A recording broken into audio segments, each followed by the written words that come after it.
Extraordinaire. Alors, on va terminer avec Cédric et Stéphanie en banlieue parisienne, un couple à l'ancienne, là j'ai envie de dire. Des gosses, d'un boulot, d'un appart. Et puis vous me dites, il y a une semaine, Cédric, l'homme et la femme ne sont plus faits pour vivre ensemble. C'est ce que vous pensez encore ce soir?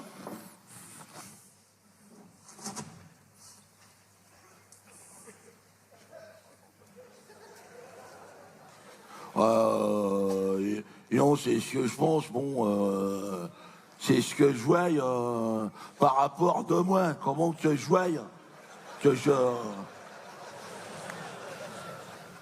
Ben, ça n'a rien à voir, un homme, une femme. Déjà, le mot est différent. C'est deux espèces qui n'ont rien à voir. Il ne viendrait à l'esprit de personne de faire vivre un ver de terre avec un piaf. À un moment donné, l'autre, il va becter l'autre, faut être logique. Deux espèces, deux espaces, il n'y a pas d'histoire. C'est des conneries. Hein. Non. Faux. Nul. Zéro. Ça, c'est des conneries, ça.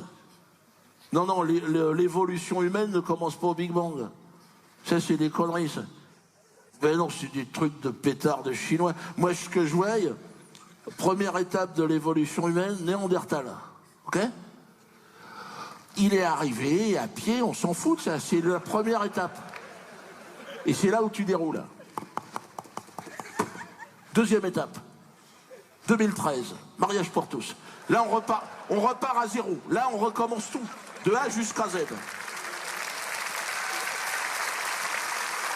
Ah, voilà. Ah, on casse toutes les... Voilà. Au pif. T'as sur le cul, par là, les mecs. Alors, là, j'ai pas entendu. Non. Homosexualité, hétéro... Ça, c'est des trucs d'avant. En 2050, tout ça, c'est fini. On sait bien qu'il existe des sexualités sur mesure. Il faut se réveiller. Moi, avec ma femme, on a eu la chance de croiser la route du docteur Strauss-Kahn. L'éminent sexologue de l'éducation nationale. Hein? Avec Jacques Lang, Polanski, toute l'équipe. Bon, ben, voilà.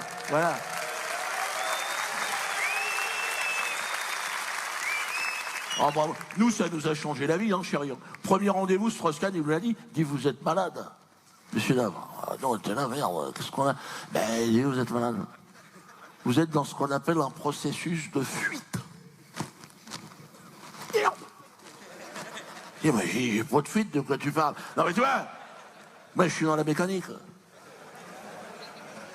Tu serres les joints, ça bouge pas. Donc, qu'est-ce que tu me racontes? Alors, il me dit, monsieur, ça n'a rien à voir avec vos histoires de joints. Écoutez-moi, vous refusez votre véritable nature.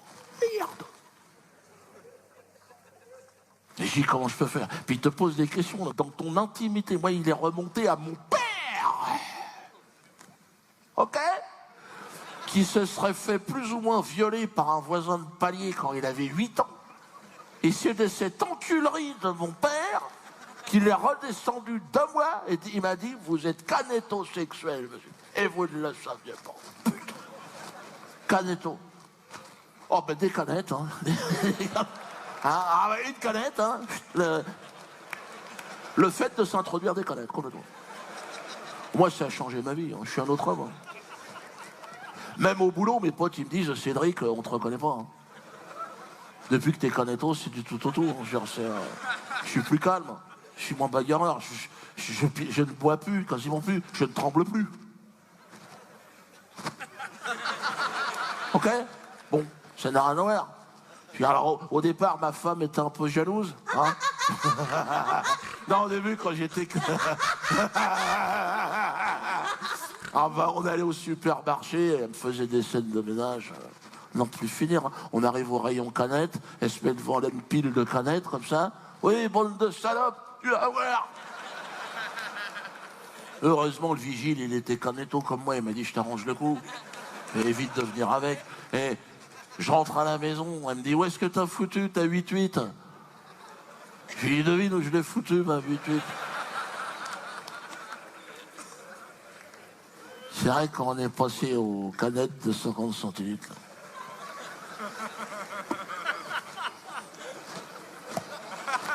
Là, j'ai une petite période de flottement, là. Ah, je me suis rangé 5-6 containers dans le fion. Mais t'apprends à te connaître, t'apprends à savoir qui tu es. Toi aussi, ma chérie, tu fais ta mariole, ça t'a pris un certain temps. Ne dis pas non, hein. Non, non, ma femme n'est pas canetto, attention, ça n'a rien à voir. Ma femme, non, non, LV, ça n'a rien à voir. Levier de vitesse. Ouais. Ah, boîte auto, boîte méca, hein. Commence à taquiner de la tâche caravane. Mais, à tout ce qui est pièce auto, mais on est mieux. Hein, chérie, on est mieux. Même les enfants, ils le disent, hein. Ils disent, papa et maman, vous préférez quand vous êtes maintenant, il n'y a pas à dire, hein. Un gosse ne ment pas, hein. Je raconte hier avec notre grand, là, qui a 17 ans, mon fils aîné, là. L'autre puceau, là.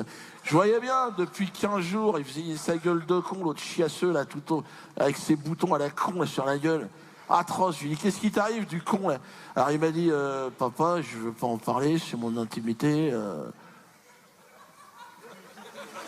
Je lui ai dit, je suis ton père.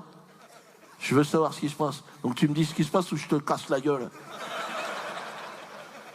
Et le gosse, il me l'a dit, hein. Il m'a dit, bon, ben, papa, hier soir, dans la douche, bon, voilà. Je me suis rangé le pommeau, hein. J'avais les larmes aux yeux, te battez pas. Tu sais, je l'ai pris dans mes bras, le gosse. Je lui ai dit, je suis fier de toi.